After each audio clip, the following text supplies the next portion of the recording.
Welcome to No Spoiler Solasta Crown of the Magister review, you Badlands wandering bastards. Solasta is indie turn-based RPG based on Dungeons & Dragons 5th edition rule set, but with limited license only, meaning they can't use a lot of Dungeons & Dragons stuff like races, spells, weapons, character progression, etc. Note that I'm not terribly familiar with the D&D rule set, so I'll just give my unbiased opinion on how well this system plays out. It is also first game from small studio named Tactical Adventures, which is obvious in many small mistakes or lack of options. I have about 150 hours in Solasta, with 60 hours spent in Dungeon Maker messing around with builds. Let's talk about Dungeon Maker first. It is in beta stage and this is obvious because there are no elevated position options as far as I know, just flat surface, which is atypical for Solasta because almost every campaign fight has different elevated position options such as towers, debris, structures and many other things to climb on. Nonetheless, Dungeon Maker is a great addition to the game as it offers unlimited replayability due to shared user-created content. Plenty stuff to play around with in it.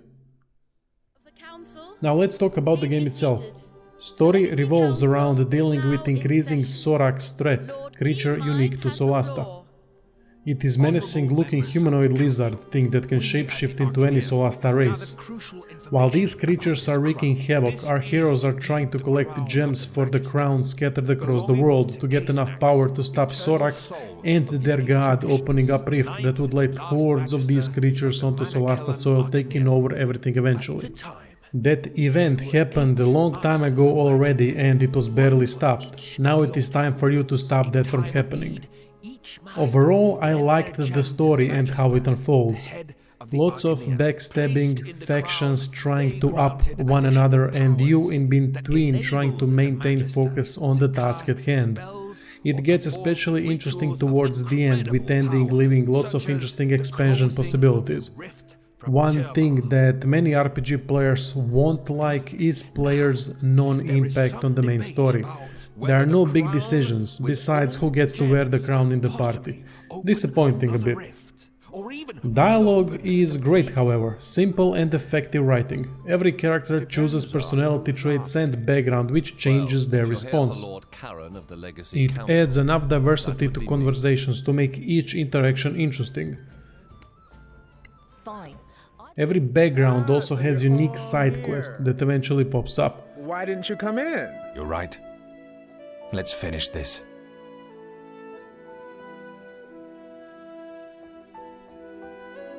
There is an issue here though. Dialogue skills, persuasion, intimidation and deception are randomly associated to characters in the party, so one person cannot choose to either persuade or intimidate, even though he or she is by far best option for all dialogue skill checks. So often someone that has no proficiency in any of speech skills will be given an option to use them.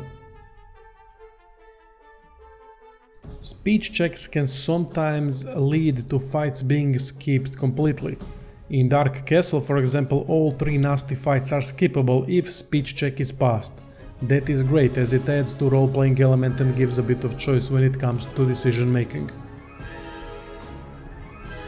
In Solasta there are various factions with their own stories and agendas that offer different services. Through exploration, relics are acquired that can be traded to faction of your choice. By increasing ranks, more tradable stuff is unlocked.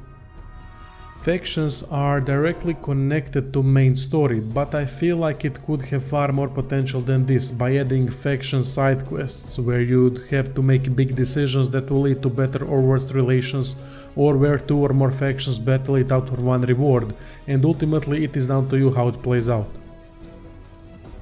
Faction system is mostly unrealized potential except for one that needs high praise. Idea behind Scavengers Guild is fantastic. What they do is they go to your previously visited location and pick up all equipment that you left. So all equipment gets brought back to their HQ after some time and then you get to choose what to keep and what to sell. Scavengers keep a little bit of profit for themselves and all is well. Brilliant system that saves time and helps player. World of Solasta isn't big, but it has enough content. Depending on the difficulty, it might take 30 to 50 hours to complete main campaign with all side quests completed. On world map we travel from location to location with rests in between. Depending on set travel speed there is more or less chance to get ambushed. Slower speed decreases ambush chance but increases ration consumption. Higher speed does the opposite.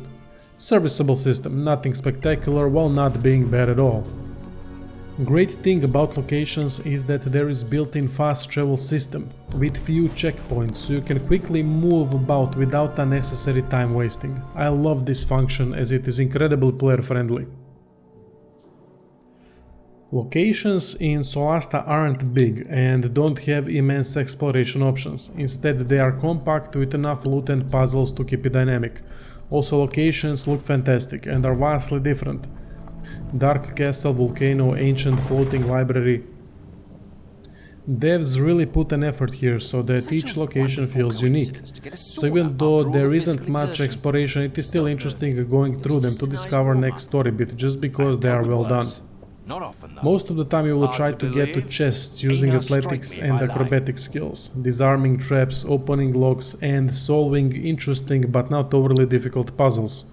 Overall, exploration part is far from amazing, but it is decent at least. Changes things up nicely from combat focus. Now let's talk about combat, character progression and rule set. Combat is Solasta's strongest aspect. It is turn-based with lots of tactical options. Besides spells and weapon attacks, we can disengage, shove, use bonus action, change weapon sets and use 3 types of Overwatch: melee, ranged and cantrip. All of this combined with D&D character progression, albeit limited, make encounters fun. I've beaten the game on Cataclysm difficulty, which is highest preset one, and it was really difficult up until the very end where my holy army team wiped the floor with enemies. Positioning, elevation, ranged, melee, buff, debuff, everything plays crucial role in battle, so complementary team strategy is important. Who is gonna cast concentration spell, who is gonna cast or attack from long range, who is best suited for front lines, everything matters because any little thing can lead to creating advantageous rolls and getting that AC and attack roll as high as fuck. Couple combat things are missing, like flanking and elevation bonuses, which would matter a lot while also providing additional tactical element. Reach weapons like Halberd aren't in the game too. Other than that, I don't have any complaints with combat itself, it is great overall. UI is different story, but I will get to that later. Character progression is quite simple for D&D game. Don't know if that is more due to limited license, devs themselves or both. Upside is that it is by far easiest to understand D&D game I have ever played, so it is great entry point for everyone that is afraid of complexity in games such as Pillars of Eternity and Pathfinder. Game has currently 8 races and 6 classes. Each class has couple of subclasses and there is no multi-classing option. Max level at this moment is 10, so for D&D game that aren't that many character building options. As I said, great entry D&D game because of it, but veterans will most likely be underwhelmed with character building options. There is decent amount of magical items that allow things like Spider-Man type wall climbing and enabling certain spells, but mostly these items increase armor class, saving throws and attributes. Each character can attune up to 3 magic items, so they don't get insanely powerful, since most bonuses stack. UI is unfortunately bad, it looks very unappealing and lacks details. Every button is too simple looking, character portraits are bad, attack pop-up text is annoying and bleak, combat grid kills immersion and green circles beneath characters need to go. One thing I really like is combat log that, despite its unappealing aesthetics, transparently describes what happens with each roll. It puts critical misses, hits, advantage and disadvantage in different colors so that it is clear what is happening. By hovering over colored words, description pops up with rolls and explanation why is advantage disadvantage applied here. Best UI thing are definitely dice rolls. They are quite appealing with great sound effect and can be customized further in options. Now we come to graphics and audio work. First of all, this is low budget game, so unless visuals are extremely atrocious, I won't count it against Solasta. And it isn't the case, but it is mixed bag. Armor sets, weapons, enemies and locations look great. Much better than I thought at first. Especially enemies. Humanoid characters look awful, unfortunately. Especially their faces that are unwatchable at times. I wish game offered helmets to offset this issue, but there are almost none in game. Too bad. Cutscenes and dialogue are clunky most of the time, with character movements being unlifelike. Strange because combat animations are not bad at all. Lacks variety in offense and defense, but ones that are here work great. Curses. Audio work is good except for voiceovers. In a game like this, voiceovers aren't necessary at all unless you are deaf. There isn't too much text, so reading all of it won't exhaust mentally. Simple and effective, so voiceovers done like this hurt more than benefit. Look at that! Another library. It looks very like the tower where we found the crown. But it's makeshift, not Manacalon. Home of Sandraven and Shaman Urka.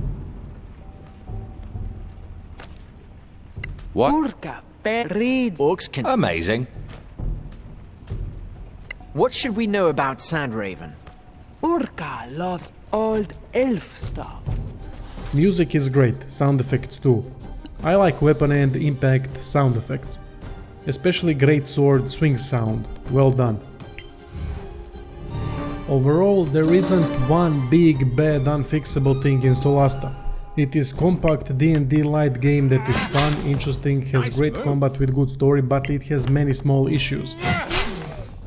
Green circles, lack of area loot, grid options, terrible UI, attack pop-ups that work great tactically but kill momentum and immersion, lack of races, classes and weapons, bugs, mistakes like giving unidentified weapons and armor that can't be identified unless identify spell or scroll are available before transition to last area, no HP number instead of HP bar option. Holding Alt for advanced info is pointless, as such info should be displayed always. Terrible faces. Weak voiceover. Lack of developing experience is obvious here, but thankfully almost everything can be fixed in future updates. I had fun with the game despite its many small faults and gave it 7 out of 10, which translates to good game. After all these small things are fixed, I can see it reaching 8 out of 10, which means great game. Gonna take some time to get there, but developers are on the right track. Price is $40, which I think is fair. Anyway, that is it, thanks for watching this review and see you soon.